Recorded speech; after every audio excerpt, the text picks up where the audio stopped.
ассалому алайкум дӯстон, хуш омадем ба шабакаи мо. Дар навори имрӯза барои шумо тозатарин ва муҳимтарин хабарҳоро аз ҷаҳони ММА омода кардем ва боварӣ дорем ки навор ба шумо писанд меояд. Барои ҳамин наворро то охир тамошо кунен ва лайку комментариҳои худро дариқ надорен. Мо боша наворро оғоз мекунем. дӯстон, барои шумо беҳтарин хабар. Акнун шумо метавонед аз ширкати Шифофармо ҳама намуд доруҳои гиёҳиро бо нархи арзон ва сифати олӣ дастрас кунед. Доруҳо барои хароб ва фарбешавӣ, дарди дил, дарди меъда, пастаҳо барои хунукзадагӣ, барои қавӣ кардани мардонагӣ, барои шахсоне ки фарзанд ёфта наметавонанд, равғани усма, хилба, равғани сиёҳдона барои ҳамаи дардҳо, шампунҳои гиёҳӣ. худи ҳозир ба номерҳои дар рӯи экран буда занг зада доруҳои даркории худро бо нархи арзон дастрас кунед ва ҳатман аз номи канали Паҳлавон гап занед. Ҳамин гуна шумо ҳам доруҳои даркории худро дастрас мекунед ва ҳам канали моро дастгирӣ мекунед.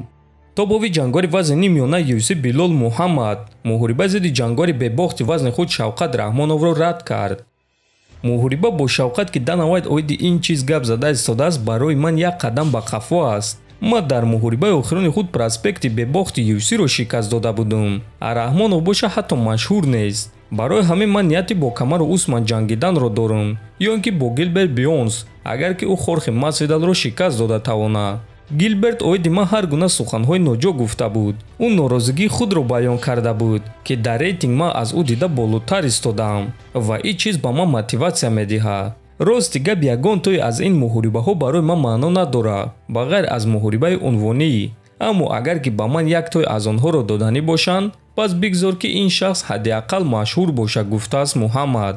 дӯстон, аз як ҷиҳат Билол Муҳаммад рост мегӯяд. барои ӯ ин муҳориба як қадам қафо аст, чунки ӯ дар муҳорибаи гузаштаи худ бо ҷангори бебоғ Шон Бреди ҷангида буд ки дар рейтинг аз Муҳаммад поёнтар буд ва акнун бояд ки ба ӯ рақибе диҳанд ки дар рейтинг аз ӯ боло истодааст, ё ин ки муҳориба барои унвон, чунки айни замон Билол Муҳаммад аз ҳама зиёд сазовори муҳорибаи унвонист. ҷангори бебохти UFC Ҳамзат Чимаев гуфт ки нисбати Ҳабиб Нурмагомедов чӣ гуна муносибат дорад. ҳама фикр мекунанд ки байни ман ва Ҳабиб нофаҳмоиҳо буд, аммо байни мо ягон вақт проблема набуд. ман бо бародари ӯ якду суҳбат карда будум ки дар давоми ин суҳбат нофаҳмоиҳо сар зад, аммо ягон вақт муноқиша набуд.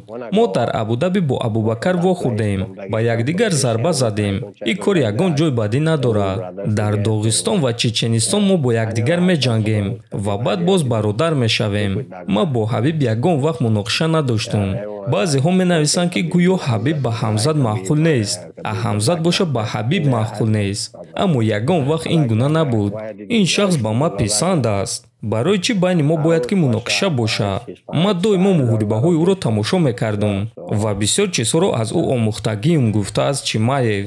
хотиррасон мекунад ки байни Ҳамзат ва Абубакар Нурмагомедов дар ҳақиқат нофаҳмоиҳо буданд ва онҳо дар Абудаби ҳатто занозанӣ карда буданд, аммо баъдан онҳо ҳамаашон якҷоя вохӯрда ҳама чизро ҳал карданд.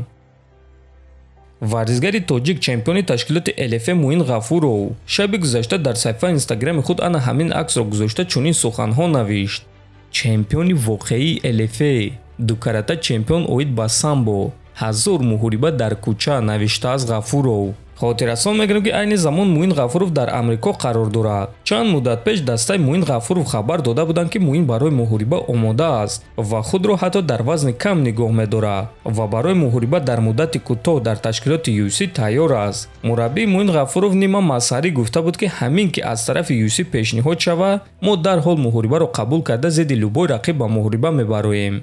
ҳамчунин бояд қайд кард ки Муин Ғафуров Мераб Двалишвилиро барои муҳориба зидди Пётр Ян кӯмак карда буд ва яке аз спарринг шарикҳои асосии Мераб буд ва чӣ гуна Мераб худро дар муҳориба зидди Пётр Ян нишон дод, худатон медонед. мо боша ба Муин муваффақият орзумандем ва умедвор мешавем ки дар наздиктарин муддат ӯро дар ташкилоти UFC мебинем. дар ҳамин ҷо дӯстон, навори мо ба анҷом мерасад. фикру ақидаҳоятонро нависен, ҳатман дар канали мо обуна шавен. то боздид, хонободу сарбаланд бошен.